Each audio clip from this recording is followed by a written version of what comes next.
Hello દોસ્તો, કેમ છો બધા? આજે મેં દાલ ફ્રાય બનાવી છે, જેની રેસીપી હું તમારી સાથે શેર કરીશ.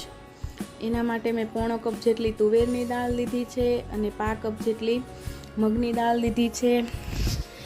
ટોટલ મેં 1 કપ જેટલી દાળ લીધી છે અને તેને આપણે બરાબર ધોઈ લઈશું. 2 થી 3 વાર માટે પ્રોપર ધોઈ લઈશું.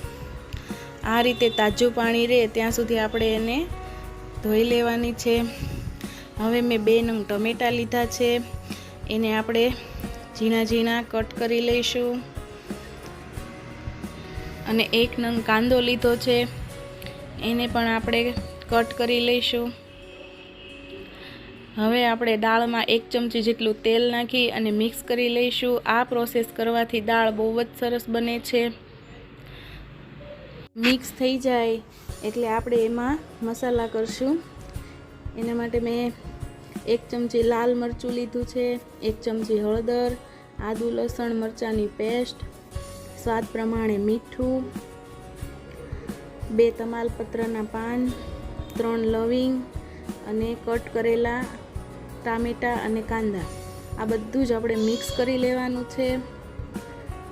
અને હવે આપણે કુકરને ગેસ પર મૂકી દઈશું અને પાણી નાખ્યા વગર જ આપણે 2 થી 3 મિનિટ માટે સાતળાવા દઈશું. આ પ્રોસેસ કરવાથી દાળ એકદમ મસ્ત બને છે અને ટેસ્ટી બને છે.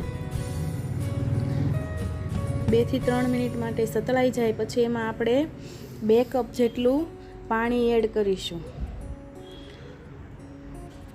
અને બરાબર મિક્સ કરી લઈશું.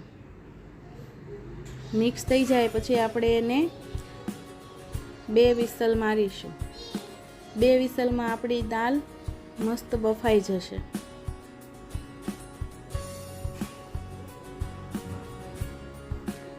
તમે જોઈ રહ્યા છો આપણી દાળ મસ્ત બફાઈ ગઈ છે. હવે આપણે દાળનો વઘાર કરીશું. અહીંયા મેં 2 મોટી ચમચી ઘી લીધું છે.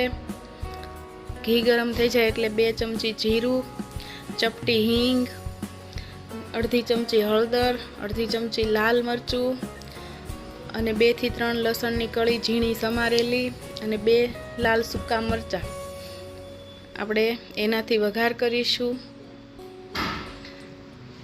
અને પછી એમાં 2 ચમચી જેટલું પાણી એડ કરીને સ્મોકી ફ્લેવર આપશું આપણા વઘારને. આ રીતે આગ બહાર આવે એ રીતે આપણે વઘાર કરીશું, જેનાથી દાલ ફ્રાયનો ટેસ્ટ બહુ જ સરસ આવે છે. હવે આપણે દાળની અંદર વઘારને એડ કરી દઈશું અને બરાબર મિક્સ કરી લઈશું. હવે આપણી દાલ ફ્રાય એકદમ મસ્ત રેડી છે. એમાં આપણે લીલા ધાણા એડ કરી દઈશું અને હવે આપણે દઈશું. મિત્રો, તમને મારો વિડીયો ગમ્યો હોય તો લાઈક, શેર એન્ડ સબસ્ક્રાઈબ જરૂરથી કરજો અને કમેન્ટમાં કહેજો કે કેવો લાગ્યો મારો video. Thank you. Bye bye.